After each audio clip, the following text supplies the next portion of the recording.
So life does not start at 40. I see people posting on social media, life starts at 40. Life does not start at 40. So lifetime ISA does not start at 40. Lifetime ISA is the account where the government can be your daddy and give you an extra £1,000 every year just for saving your own money, just for investing your own money. I've met people who said, why didn't anyone tell me about this tax? I've had senior colleagues who've approached, and also some younger ones who said, I've saved 50K, I've saved 100K, I've saved like 30K. I don't really know what to do. I'm just putting my savings account. I'm like, is that any cash ISA?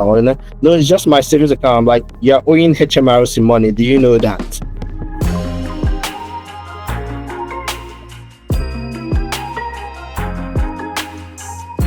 And this is an investment masterclass for medics, doctors, dentists, healthcare professionals. And I'm Dr. Egwim. I'm the founder of MoneyWiseDoctor.com. I've been an investor for 20 plus years, going to 21 years now. And part of what helped me to be able to achieve what people call financial independence was not just work and business, it was also investing on a long-term basis. So today, what I'm going to be sharing will be sound investing principles, practical things that for you as a doctor or healthcare professional, how you can actually start investing practically, not just, also we hear all sorts. We hear people put their money, even up till like just 2 days ago, someone told me how they lost £6,800 in crypto, and we've heard much worse. So basically, this is about how you can actually set up the steps to start investing and then start investing properly. But before we delve into investing, can someone tell me in the chat, what is your experience of investing? Can you just tell me what you've invested in the past? Have you invested in stocks or bonds or real estate or crypto or business? Don't be shy. It doesn't even matter if it didn't work out all right. If you can tell me in the chat, like, it's going to be an interactive session. So a few comments here. I can see that about Moneybox. Moneybox is a platform. What is the investment? So I can see that was said Moneybox. What is in Moneybox? Is it was it stocks? Was it bonds? Was it, what did he invest in? Then Marzab said invested in LISA. So LISA again is a container, is a tax protective. These are things we'll address to clarify those things. LISA itself is not an investment. It's just a container for investment. Okay. And I have stock and shares. Yes. So Marzab, you have stock and shares on Trading 212, but you think you don't have proper knowledge of stocks. Okay. Eze has done cash ISA, which is savings, and stock and shares ISA, which is an investment. Okay. And then I can see Emeka. I can see some of us. Oh yeah, Ngozi has done real estate, poultry shares in Nigeria. So I can see we are not entirely brand new to the concept of investing. Right. Okay. Just like in the last masterclass, I asked people that attended, when you think about investing, what comes to your mind? Just in one word, if you tell me in the comments, what word that comes to your mind when you think about investing. The last class, everybody said different things, but when you think about investing, what's the one word that comes to your mind? What says capital? Okay. Last time I had people say to like stocks. Okay. Money doubler. Okay. At least nobody's saying like terror or anything like that. Okay. Quite a few. Let's see what other people say. Lovely. Plan B. I love that. Dami said savings. Yeah, savings is a bit different. Ngozi said financial independence. I love that. That's fantastic.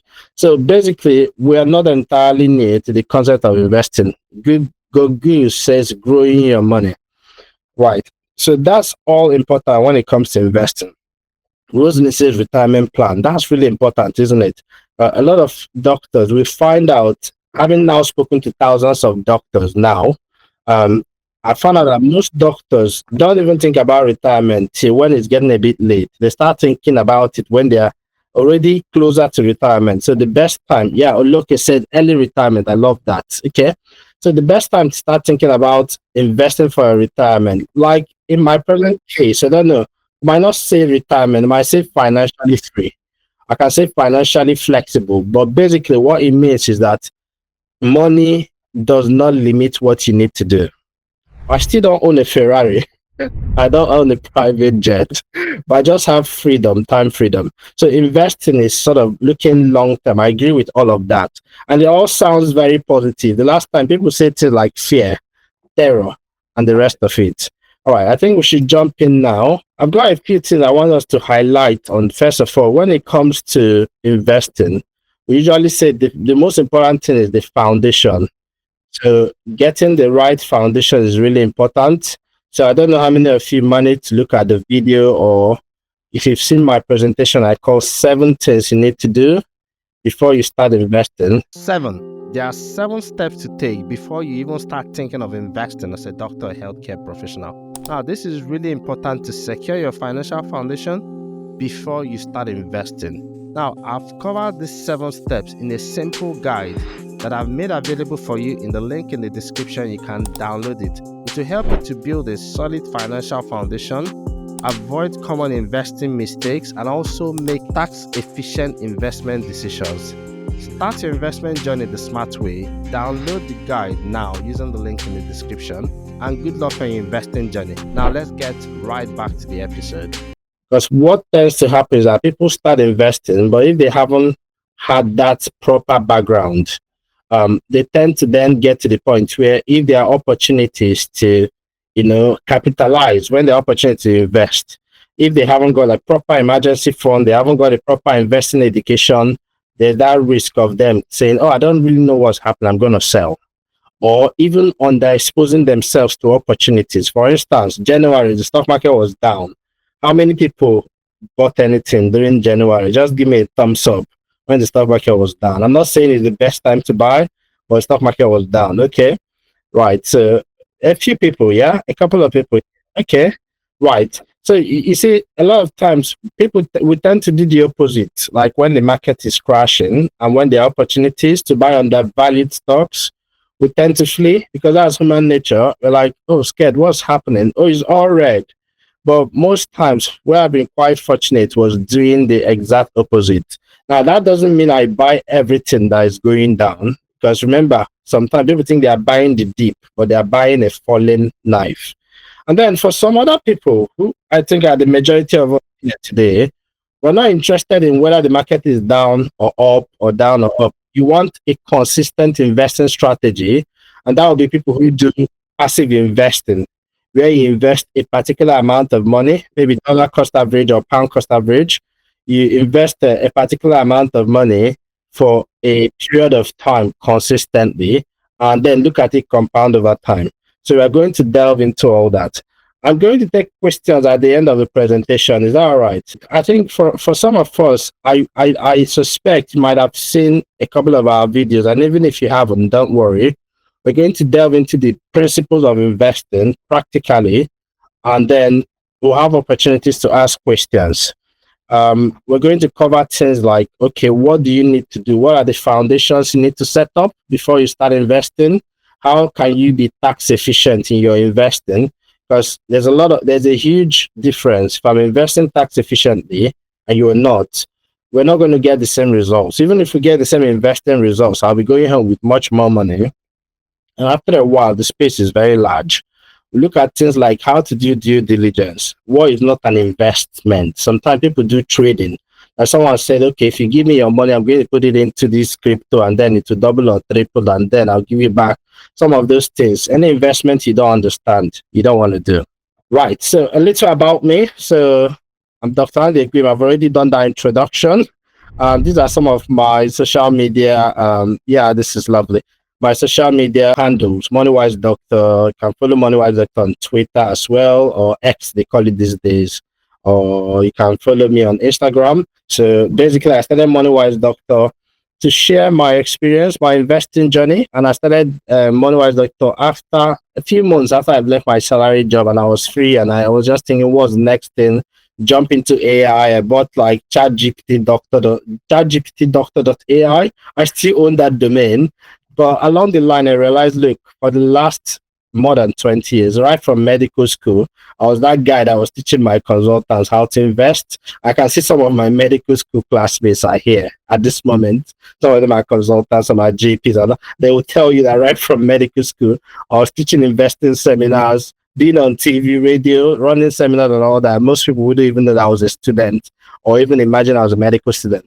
So I've always been interested in personal finance, and it's something I do with joy. And most of my friends would usually call me to say, "What do you think about this deal? What do you think about this investment?" I was spending several hours doing it, but along the line, I got married. And you know why? My wife thought, "Why are you spending all this time doing this thing?" um, Maybe you should just do it like for real, like write a blog. And if someone asks you a question, you just do a blog and share the information there. So I thought, oh, that was a good idea because I've been a blogger right from '08. I just blog generally. So I started MoneyWiseDoctor.com. Anytime someone asked me a question, I explained it to them. Then I went to write a post about it. But we built up about 120 articles that were being visited by thousands of doctors, which led to the newsletter. Obviously, as someone who has had a background in e-commerce, the next thing was to build up a list, newsletter. And then, of course, people from all there started emailing me to say, oh, it'd be nice to have a podcast. Do you do videos and all that? And I hate videos. You might see 500 videos of mine on YouTube, but normally I don't like to do videos. But it turned out, look, it's helping. It's helping to get the message out. And at the end of the day, I'm not talking to 4,000 people. I'm talking to you, one person. So when I look at the videos, I'm thinking I'm sharing this with my friend like Izzy. I'm sharing it with maybe Kike. So I'm not thinking of 4,000 people. So that way it seemed to resonate. And some of our videos have been watched by a few thousand people, like the NHS Pension, Should I Stay or Leave, ISAs, the Ultimate Guide, and all that. Okay, so that's a little bit about me. Yeah. So now, why I again, as usual, why I say that is to give you is to reassure you that your investment of time is worth it. Now, the next thing about me I haven't said is that I've been an investor in the stock market for 20 plus years, but just being an investor is not good enough. The results are really important. And for some of you in our MoneyWise Doctor community, I've shared some of my investment returns. And you can see the screenshots. So last year we did 87% returns. It depends on when you take the screenshot. If you take it from February 2025 back to February 2024, that was 87%. And if you take the screenshot from May backwards, it's 71%. Now, in case you don't understand what that means, the S&P 500 had one of its best years last year. It was 25% returns. So that's I think is a fair, decent returns. And we've had similar returns for several years now. Again, we don't say that to brag. It's just to justify that you as a doctor, healthcare professional, you're investing 90 minutes of your time to listen to a random guy on the internet on a Wednesday evening. So want to make sure it's worth your time. Right, okay. Now, the goal for this masterclass, the main goal is one, I want you to understand basics of investing. I want you to understand what could be actually a practical approach for you to invest, especially as a busy medic. I want you to understand what is an investment and what is not an investment. I want you to understand all the tax opportunities you can utilize, especially if you are based in the UK. I mean, I know some of you have joined from Canada and US, but when it comes to tax efficient investing, no country beats UK at the moment. Of course, those of you in the US, you have your Roth IRA, and Canada also has a sort of account similar to our stock and shares ISA, but it only allows for you to put a maximum of $6,000, which is not a lot of tax relief compared to ISA. ISA allows you to put up to £20,000. Yeah, so your UK has some opportunities for tax efficient investing. Look, investing and tax is different, but if you combine them together, you can actually generate quite powerful returns. In the UK, there's also SIPP, your self-invested personal pension. You've got actually your pension as a whole. You can make up to £60,000 deposit into your pension in a whole year, including your workplace pension, and it's all counted as tax-free for the moment until when you start to cash it out. So there's a lot of opportunities. So these are the areas we are going to be delving into. Yeah, so I'm just going to jump right into it now.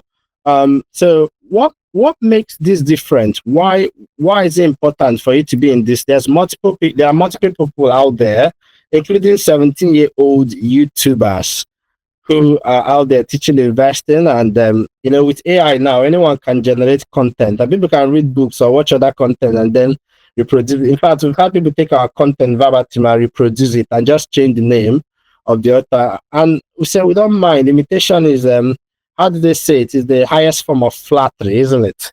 Yeah, so we don't mind. But what makes this different is not the content. Content is everywhere now. Anyone can do content. It's the context. This is how to get financially smarter in just 5 minutes. Sometimes the difference between making smarter financial decisions and costly, horrible financial mistakes is having the right information at the right time for the right person. So every week I write the MoneyWise Doctor weekly newsletter. It's an email newsletter packed full with valuable financial insights and updates to help you make smarter financial decisions and avoid costly mistakes. Some of the areas I've been covering over the last 70 weeks include actionable tips on tax strategies, pensions, investing, side hustles, and several other financial areas. Now, join thousands of medics who subscribe to the MoneyWise Doctor weekly newsletter to receive it straight to your inbox, and it's totally free. Don't miss out. Subscribe now using the link in the description. And now let's jump right back to the episode. Well, someone could tell you how to analyze companies from morning till night. I mean, things we did when we were in our 22s, when I was like 22, 23. Run after company 10K, like run after their books and try to analyze it. Attend every investor's call, go to shareholders meeting and try to get, but you're a busy doctor, right? You're a busy dentist, you're a busy physiotherapist. That's not what you do. That's not what you do. So we're talking about context and context. Hey, a fellow doctor. So it's not like I'm not telling you need to go to Wall Street or go to anything, do anything fantastic. So it's not about the content, it's about the context. Let me give you another example. Context. Someone in the US could tell you about investing, and that's fine, but do they understand the tax context? Because basically, just to give you the massive implication, if you invest in a regular investment account, you put in £20,000 over 5 years, you've invested £100,000. Okay, £100,000. Let's say you are a wonderful investor, you've been fortunate, and your £100,000 gives you 100% returns. That means that in 5 years, you've accumulated an extra 100,000 on top of your 100,000. So you've got £200,000, right? Excellent. Let's assume that, okay, let me give an example. Let's say that Chioma here, my co-host, let's say that Chioma also did the same, was fortunate and got exactly the same returns as you. So you both have made a grand total of 100,000 in returns, which is fantastic. Brilliant investors, considering the fact that Warren Buffett returns roughly 26%. And when someone said maybe we'll have the stage of Devon, I'm like, don't compare. He's done it for 80 years. He's done it for so many years. So if we manage to get decent returns for the past 20 years, it's not to be compared to the sage of Omaha. But let's say you got 100% returns. So you did better than even Warren Buffett. But obviously, it's got a giant company. And Chama did her own investing through a stock and shares ISA, ISA. But you did your own through a regular investment account. Now, the implication of that is you've got to pay 24% of that your investment return as tax. It's called capital gains tax because you've made 100,000 in capital gains. Now you need to pay £24,000 as tax. But Chama doesn't have to pay any of that. Now imagine stretching it out over 20, 30 years of investing, your whole life you're investing, and one person is paying tax, the other person is not paying tax. There is no comparison. There's no comparison, okay? Someone says, but the 100% in 5 years, that's about 20%. Yeah, I'm looking at what we call cumulative return. So not your annual return. Let's say over 5 years, your cumulative return has been 100%. Yeah, that was a sharp observation. Yeah. So we're looking at cumulative return. Remember, when you invest in your ISA, your pension, you're not often checking what is happening yearly. You're checking what happens at the end. Okay.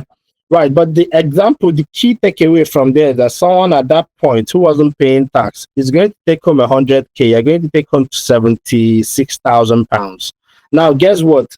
Chioma now has another 100,000 to invest, but you now have only 76,000. Replay this a few more times, and you see why the difference will be so wide. So I was talking about context. The tax context is really important. So that's what makes this different. I'm telling you from a practical approach. We've now had I think this is about 1,000 doctors that passed through our master classes. We've got a community of doctors, MoneyWise Doctor community, and I've got a mastermind. I usually take only 30 every 6 months. Currently, there are 427 doctors on the waiting list, doctors and dentists. So it's just to give you a bit of context. It's practical. It's not something that we talk about and is hanging in the air. Right. Okay. So now the next thing to look at to be so I've already mentioned the context. We're looking at things like ISA optimization, cash ISA, stock and shares ISA, how to use them in the right way, in the right combination, tax relief hacks, and of course, we look at what we call the 7 steps to take before you start investing. For doctors, healthcare professionals here who are already falling into the 60% tax trap, we're going to touch on all those things. And of course, your financial protection strategies, things like your mortgage, life insurance, putting your life insurance in a trust, and that how that affects your overall investment approach. Okay, so these are all the areas we're going to touch. So let's jump right into the session. 1, tax optimization, ISA optimization. How many of us here? I know some people have already mentioned they've got ISA accounts, but who here maxed out their ISA last year? If you just give me a thumbs up, you maxed out your ISA because you were able to use all the 20K. Excellent. Hetty did. Yeah, Hetty is a lovely Zaid. Gozi. So I've seen 4 people. I think Hetty, I've seen your comments on our YouTube channel. Well, you did ask some questions on our YouTube channel. You asked some very detailed, insightful questions. That's lovely. Right. So a few of us have mastered our ISAs. Now, who here doesn't know what we're talking about? When we talk about maxed out ISAs, don't be shy. Don't worry. You get to ask all the questions. Okay, a couple of people. Okay, so there are 3 or 4 people that don't understand. Yeah, I just want to make sure that we don't fly things over your head and we pitch everything in a way that it will be beneficial. Okay, we'll have a few people that don't understand what I mean. So we'll start from ISAs because there will be no need for me to go and start from fundamental analysis, how to analyze a company, income statement, balance sheet. So we're going to start from the basics, okay? Right. So ISAs. Can someone who's marked out their ISAs, who is feeling up to it, just tell us in briefly, basically what they put in their ISAs or why they decided to use the ISAs? Or in summary, just tell us what the ISAs are. Anyone at all? Do you want me to speak or do you want it to be typed? Please speak. Okay, so there are different ISAs. The cash ISA is a savings ISA where we typically put in our emergency fund. That is our 3 to 6 month expenditure. So it's a tax efficient way of saving money and it yields a little interest. So if you have your emergency fund in a cash ISA, the next is a stocks and shares ISA, where you can do some stock market investing. Yes. And then there is a LISA. Again, some of us are not big fans, but there is a LISA, lifetime ISA, which is for retirement or for people for their first homes. So the allowance for last year was £20,000, and it can be split amongst these 3 ISAs. So you have to divide per year. So you can divide 20,000 into the cash ISA, stocks and shares ISA, and the LISA up to 20,000. And if you have a spouse, your spouse also has a separate 20,000 allowance. So you can, if you're rich enough, you can double it to 40,000 in a home. And if you have 2 children, well, you can add the junior ISA and get add the junior ISA if you have children. But I wasn't rich enough, unfortunately. You are rich. You've done your best. This is amazing. Yeah, thank you so much, Eze. You can see he understands it clearly. Just a little secret. 2 years ago, when I first decided to do my first set of one-on-ones, before I just published on the blog, I didn't have time to do one-on-one session or to do any coaching. And people always write me emails to say, I don't understand this.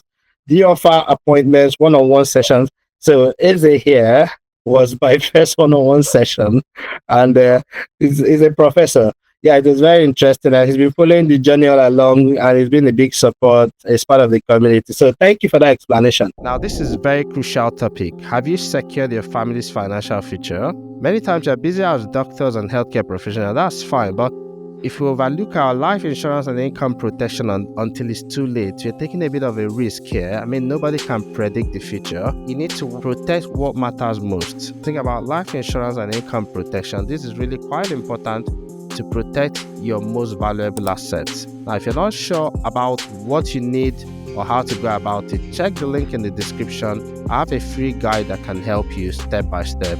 Let's get back to the episode. So he's actually tied a ribbon around it and made it very neat. There are 3 types of ISAs. Basically, there's a cash ISA, there's stock and shares ISA. In fact, there are 4 ISAs. We don't waste too much time on innovative finance ISA because the innovative finance ISA is for a little bit of risky investment. It's not in the scope of this discussion. I mean, for some of us in the MoneyWise Doctor Mastermind, we discuss some more, a bit more adventurous investments. For instance, in one of my sessions, someone wanted to know why I was investing in startup companies and which type of account I was using to be tax efficient, like SEIS, EIS, but that's not usually where you start from the beginning. I think ISAs are good. So as I said, cash ISA, stock and shares ISA, and lifetime ISA. I'm going to start from lifetime ISA basically because the time is not on the side of some of us here.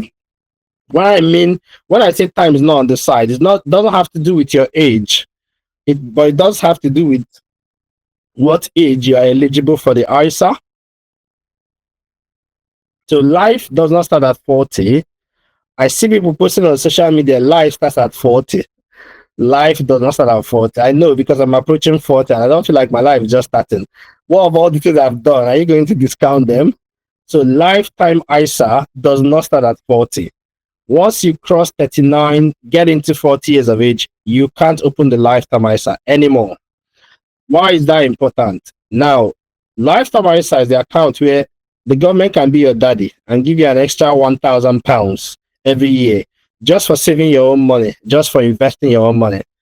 And I've met people who said, why didn't anyone tell me about this? I met a very nice, A&E consultant, young, 40 years and maybe 4 weeks. We had our first one-on-one in 2023, and she discovered that she had been saving money for 7 years to buy her house because she wasn't sure where she was going to get her consultant job. And she could have been putting it into her lifetime ISA, and that would have netted her a good £7,000 over that period of time. Just £7,000. But she had put it in a savings account, which meant that she didn't get that money, one.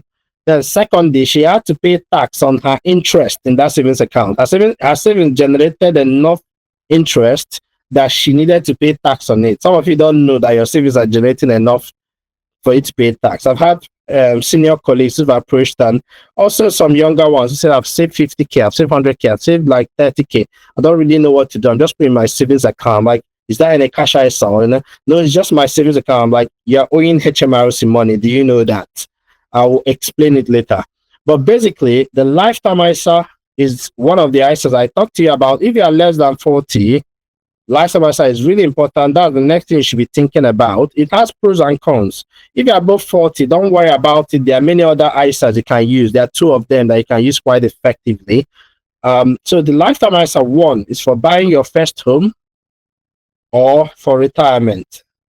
So you can actually put up to £4,000 into your lifetime ISA, and the government will actually give you 25% of whatever you put in the account. So if you put £1, you get 25p. If you put £1,000, you get like £250. If you get the maximum, you put £4,000, you get £1,000. Okay, so that's the lifetime ISA. Now you could actually use it for your first home, or you can use it for retirement. And when I say retirement, the age is 60. You can cash it out at 60 years of age. I know 60 years sounds very far, but just think about it. Maybe 20 years ago, where were you? What were you doing? It doesn't seem that far. It doesn't seem that long ago, especially for me. So basically, that's what the lifetime ISA is for. You can use it for your first home, or you can use it for retirement. Okay? Now, the second thing about the lifetime ISA that I usually stress is that there are two types. There's lifetime ISA cash and there's lifetime ISA stock and shares. Don't confuse it with the stock and shares ISA. They are both LISA. They act in the same way. You have to be up to a certain age to open it. That's 18 years. I can open it between 18 and 39. You can put a maximum of 4,000 and the government can top up to 25%. But one of them can be in cash and the other one will be in stocks and shares. So when you're buying your first home, I usually say that it doesn't make any sense to put your lifetime ISA in stocks and shares because the market can go down, it can go up. It might be that when you're ready to buy your house, I've had people approach me and said, I'm saving money to buy my house. Can I put it in this stock or should I put it in crypto? I'm like, that tells me that you don't understand what investing is all about, because that means that the framework is not there. It's not their fault. Nobody actually taught them. Went to med school all these years. We've done residency training and all that. Nobody actually teaches us these things. And that's why MoneyWise Doctor exists in the first place. So lifetime ISA, if you're saving for your first term, what you want to do is you leave it in cash. Lifetime ISA in cash. Now, if you bought your first home, I don't understand, but 73% of ISA holders in the UK have it in cash. I'm like, really? Have you heard about inflation? So if you bought your first home, I don't see the point of keeping the money in your lifetime ISA in cash and waiting till you are 60 years to get it. Mind you, even if the government is topping up 25% for you on your lifetime ISA, when you hit 50 years of age, you can't put any more money in the lifetime ISA. You can't put any more money in your lifetime ISA once you hit 50 years of age. So your money is going to lie fallow from 50 years to 60 years. 10 years is a lot of time. People make enough money to retire in 10 years. Yeah, if you're fortunate and you've invested properly, even for some of you, I've got people in my mastermind who are in their 50s, but they come in, they're serious, they do everything, they learn everything, they start investing. Many of them are still on track to be able to retire maybe in 12 years, 10 to 12 years. So imagine that for your lifetime ISA, it's going to be lying fallow from 50 to 60 years. So if it's in cash, there will be no additional income on it. So that's why I look at it from that point of, look, if I'm buying my first house, lifetime ISA should be in cash. But if I bought my first house, now I'm waiting for retirement, lifetime ISA should be in stocks and shares. It doesn't mean that will be your only retirement plan. Of course, there's SIPP, which we can touch on as well, that you can collect at 55 years. And also there's obviously stock and shares that you can collect at any age that you like. Okay. So that's lifetime ISA. That is an excellent explanation by Eze. So that's lifetime ISA. Some of the problems with the lifetime ISA is that if you want to buy your first house, you cannot buy any house above 450K. Now, if you live in Leeds or like Choma, you might be able to find, Choma, can you find house at 450? You can find can you find a 3-bedroom detached home in Leeds for 450K? What are houses like in Leeds? Yes, you can. You can? Yeah, you can. Thank you. But I live in Devon. It's a little bit difficult to find a house at 450K that maybe you got a garage and all that kind of stuff. You can, but house price is a bit higher in the south, London and the south. So you've got to find out where you are and make sure that, okay, if you're going to use the lifetime ISA, you're not going to end up by the time you're ready to buy your house is above 450K. And now, if you don't use it to buy your first house, you either have to wait for your retirement, which is 60. At least it's earlier than NHS pension retirement. If you cash out the lifetime ISA before the time, there's a penalty. You're going to lose that 25% that the government has been adding for you. And some platforms, I don't want to mention names because last time I mentioned names, some of them weren't too happy. Some platforms, and some of you have mentioned some of the platforms in the chat here. Some platforms actually will charge you an additional fee in addition to that 25% when you decide to cash out your lifetime ISA. If you don't cash it out for those two purposes, buy your first home and retirement. Okay, so that's the lifetime ISA. Now, if the lifetime ISA, if what I've explained about the lifetime ISA is not clear to you, can you just give me a thumbs up so I'll just call you? Because once you understand the lifetime ISA, we can just move on to the next ones. Okay, it seems it's pretty clear. Okay, lovely. Now, as they talked about cash ISA, again, the cash ISA is basically a savings account. A simple way to think about this is to think of your ISA as a tax protector. A tax protector.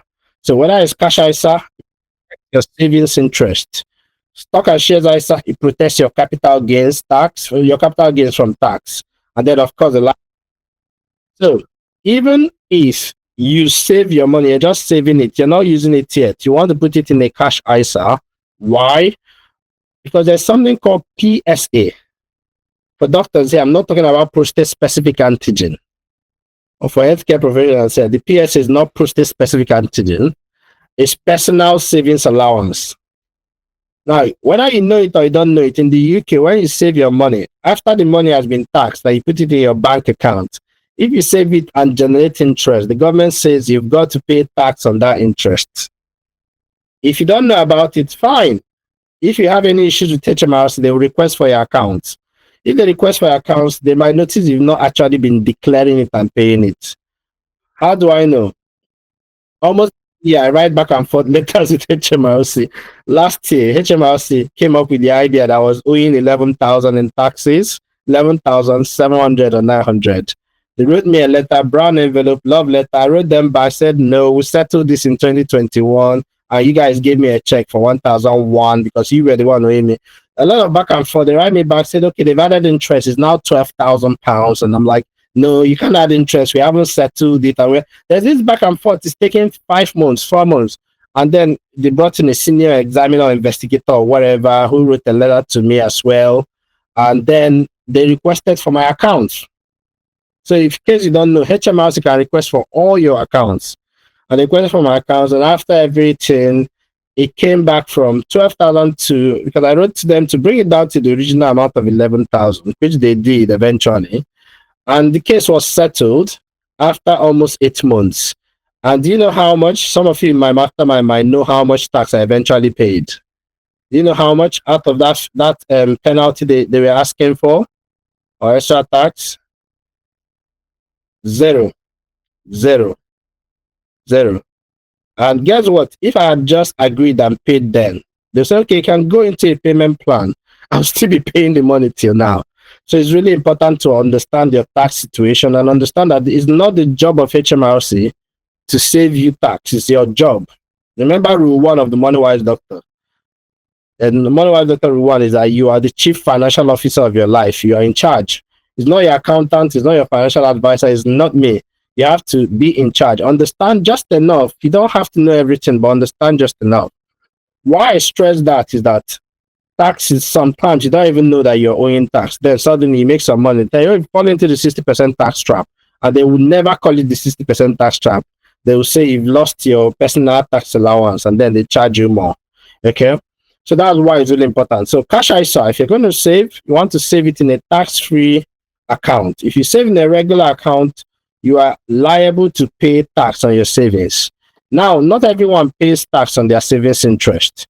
If you are a higher rate taxpayer, and higher rate taxpayers here, you already know yourself, you're paying 40% and above. Basically, your income is above 50K or thereabout. You're a higher rate taxpayer, then the allowance you're allowed is £500. Once the interest in your account exceeds £500, now you've got to declare that excess and pay tax on it. I know, it comes as a surprise to many people.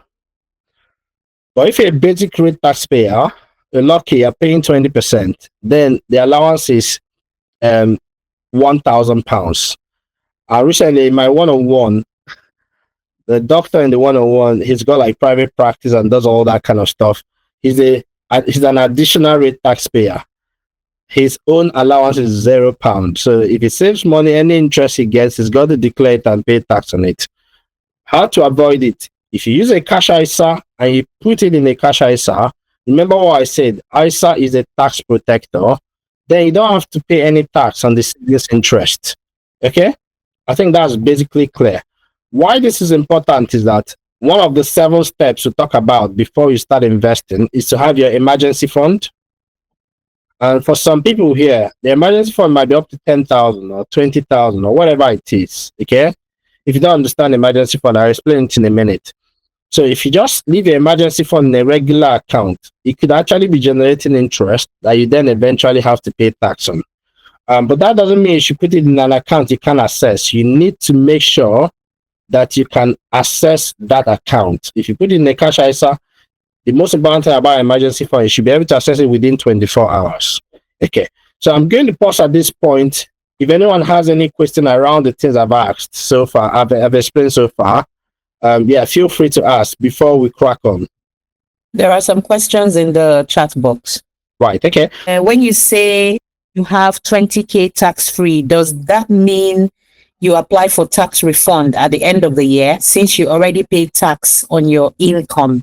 I think that was when you were talking about at the earlier stages. Okay, thank you. So thank you for that question. No, you don't apply for tax relief on your income.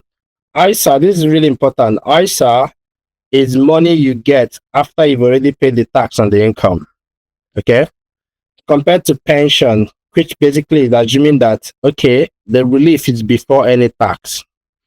So if you have 20,000, basically is ISA allowance. It means that if you put the money in an investment, whatever yield the investment returns to you, you don't have to pay tax on it.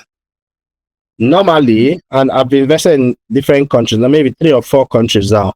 Normally, if you make an investment and you get a return, it's called capital gains. So if the value of your investment, let's say you bought an asset for, let's say 10,000, it goes up to 20,000. You've made a capital gains of 10,000. You have to pay capital gains tax on it. So you pay tax on it. That's normal. Now, if you might get other things like a dividend, let's say you got dividends, you have to pay tax on that dividend if it's above the dividend allowance. Another example, you bought a house. Let's say, because I'm talking to Choma now, she lives in Leeds. Let's say you buy a house for maybe 300K, then the value of that house goes up to 500K, even if it's in like 10 years. You sell that house, then you've incurred capital gains on that house. I know for those of you in real estate, you might know about PPPR, so primary place of residence relief. So if you sell that house, you buy another house within 9 months, you don't have to pay it. But let's just say it's a business you're doing. You're flipping houses or you just your rental property.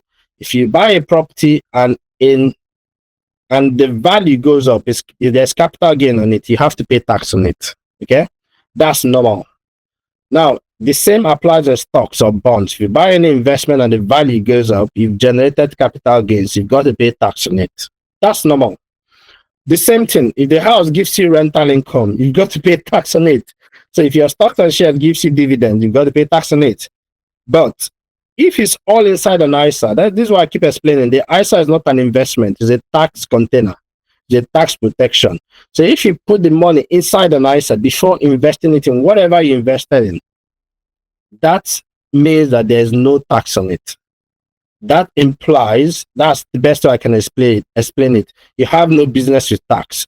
That's why basically we've got like ISA millionaires in UK now who for years they just put 20K in the ISA, and many of them are not doing any they're not doing any fancy value investing. They're not even analyzing companies like we do. They just buy like a broad, well diversified index fund and go to bed. They do it for 20 years. They've invested 400K. Now, that 400K is not supposed to be 400K at the end of 20 years. If not, things have really gone horribly wrong. If they've only put it in a cash ISA, then they might be closer to 400K. But if they've invested it properly, they should be getting like better returns. So normally, they are supposed to pay. Let's say somebody has invested over that 20 years and has now generated excess returns of up to £1 million. Just generally speaking, just an easy figure to work out. That £1 million, they've got to pay 24% capital gains tax on it. It's 240K. That's not money to be sneezed at. That's money that could actually help somebody retire a bit earlier. But if they've done it through an ISA, then they don't have to pay any tax on it. I hope that answered the question. What we'll do is, if someone has got a question, we should allow them to ask it so that then they'll be able to confirm if that answered the question. Okay, so who's the next person? There's the next one says if you used money in a lifetime ISA to buy a house, that is if you've already done that and bought a house, can you continue to pay in till 60 and still get the 25%? Lovely. So whose question was that? Who was asking? This was from Tony, but I Tony, think I okay. also wanted to ask it because I've used the LISA and bought a house, so I was like, can you still open another cash LISA again or LISA account again? Lovely. Okay, thank you. So both of you have asked the question. Lovely. This is really important. I've met a lot of people who said, yes, yesterday I met a former investment banker, a lovely lady, brilliant entrepreneur. She's actually has a new startup. She's a doctor now, but she was an investment banker. Our very first one-on-one session when she first joined the MoneyWise Doctor Mastermind, she thought that if you had an ISA and you've used it once, that's for a lifetime. She didn't know you could use it again. So that was part of the reason. She was an investment banker. She knew about investment, but this tax angle she didn't know because she was a big, investment bank in a big bank in Europe before she moved to the UK. Now, to answer your question directly, yes, yes, yes. It's good news. Even after you bought your first house, you don't even need to open a new one. You can continue using the same one. Remember that every year you get a free another £20,000. Every year, every tax year, you get another £20,000 ISA allowance. So yes, Choma and Tony, to answer your question, yes, even after you bought your house, you can continue contributing to the ISA, lifetime ISA, and enjoy the benefits. As long as you opened it before you turned 40. If you've turned 40, don't worry about it. You can't do it anymore. I can't tell you the number of times people call me and say, oh, I've got like 2 days to my 40th birthday. I'm like, I'm on holiday, I'm away. I don't know what you want from me. But somehow they manage to still beat the deadline. It happens every year. It will happen again this year. I'm sure of it. Right. Okay. Lovely. Should we take the next question? Let's allow the person to ask. Okay. Someone, I think on the back of that same one, Jade said, can they convert cash LISA to stock and share LISA? Okay, that's a valid question. So some platforms allow it. So I think Moneybox does allow it. Not all the platforms offer stock and shares ISA. Stock and shares LISA. So you've got to find out if your platform doesn't allow it, you can open it on anywhere. With the current rules, with the ISA rules that changed last year, you can have multiple LISA, you can have multiple cash ISA, you can have multiple stock and shares ISA, as long as all of them don't exceed £20,000. Yes, so if you can convert it on the same platform, why not just open another one and continue using it? Okay. Jade, I hope that helped. Right. Okay. Should we ask? Can we get? Okay. Yeah, the next one. Yeah. Should we get Dr. Rahat to ask? Yes, I want him to ask his own. But before you go to his, there's one I skipped. Okay. I think that's a quick answer. I said, how do we know what the interest is for your account? Sorry, how do you know what the interest in your account is? That's from Crystal. What do you think, Choma? How do you know? Depending on your tax bracket, I guess. Yeah, basically, you can log into your bank app. You see how much interest is being generated. You get like statements as well. So that will tell you what the interest is. And also, if you know the amount of money you have in your account, you've got to check the interest rate on that account. If you've got like 20K in your account and the interest rate is 5%, you can bet that you're going to get like about £1,000 in interest. So yeah, that's how to know what your interest is. Okay. So I'll take a couple more, then let's delve into stock and shares ISA because we're talking about investing, right? The ISAs are just the preambles, right? Yeah. So I'll take a couple more. Dr. Raha, please, could you ask your question yourself? Dr. Rajashi. Yeah, hello. Yeah, I don't know whether, Andy, you'll have time to talk about I have time, junior ISAs. I do. Hi, how are you doing? Yes. I'm fine, thank you. Yeah, so my question was basically if you put the money into a junior ISA, the only problem is I've heard that you can't touch the ISA until your child becomes an adult. So is there no way we can take the money out before? Because if you're worried that your child will use it for something else that you didn't intend it. So that's why I was worried about putting the full. Is it £7,000 a year? Isn't it? So I thought 9,000, I'd ask Dr. you that. 9,000. Yes. Thank you so much. I'll tell you what, you are not the only one that struggled with that decision, right? You're not the only one. That's a question that many people have thought about. The question that Raha, and for those of you that don't understand, let me just give you a bit of background. Last year, I made a video which UD from my team has shared. He said, "How can your child become a millionaire before 18? Or how can you make your child a millionaire? Whatever." And that video was about junior ISA and junior SIP. So the junior ISA, just like the ISA allows you to put £20,000 per year, and any returns on it is tax-free, you can also do the same with junior ISA. So you can put up to £9,000 per child that is less than 18 into a junior ISA account. And as usual, it could be cash or it could be stocks and shares. It beats my imagination, but I understand why. Most people don't understand what they are doing at that point. That people will put that cash, that 9,000 as cash. I'm like, what are you doing? Your child's not going to need the money till they're 18. You've got a long investment horizon for your child.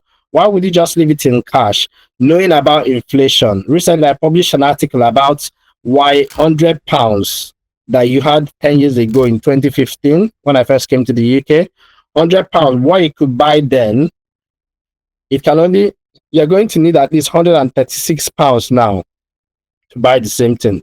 So £100 in 2015 is equivalent to £73. Sorry, £100 today is equivalent to £73 in 2015.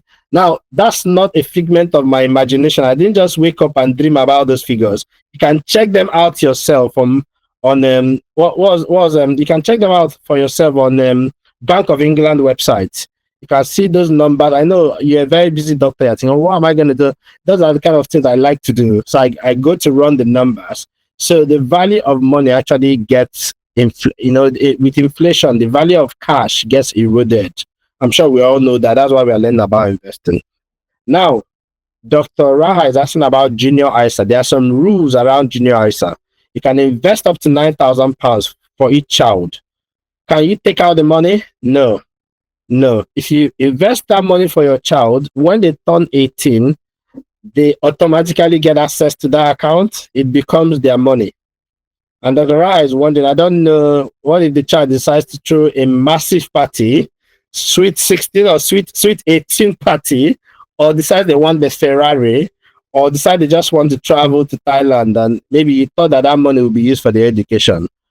Unfortunately, you can't do anything about it. If you invest, and this is the same reason why I'm not very keen with the junior ISA for now, and there are ways around it, because you can still open a second ISA.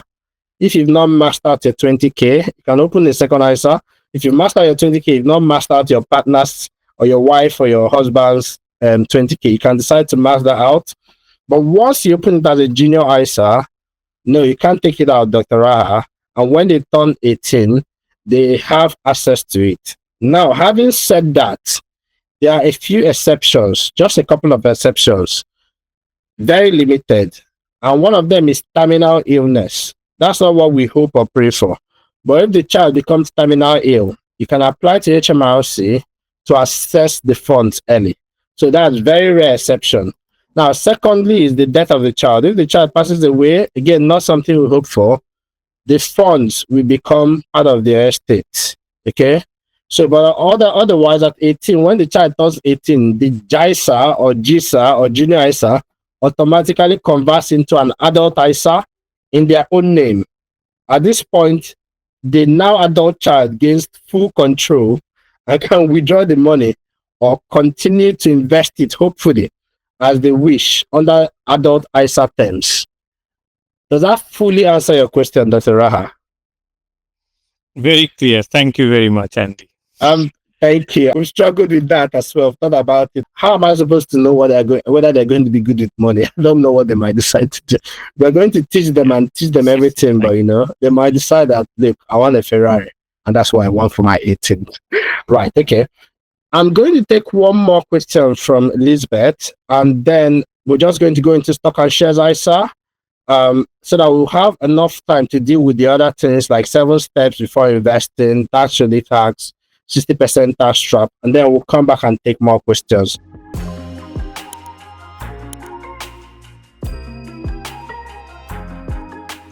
Well, I hope you found that helpful. And more importantly, I hope it helped you to see investing in a new light. This is just a small section of what we cover in the full masterclass. If you'd like me to drop more of these clips, just let me in the comments. Comment invest and share this video as well with friends who may need to hear this. And if you are ready to stop winging it and guessing, guesswork is not good for investing. If you want to learn how to become a confident investor, to learn how to invest properly, check out our investing readiness scorecard with the links in the description. It will help you determine whether you're really ready to start investing and what you need to do before you even start thinking about investing to reduce the chances of you losing money. And until then, see you soon. Bye-bye.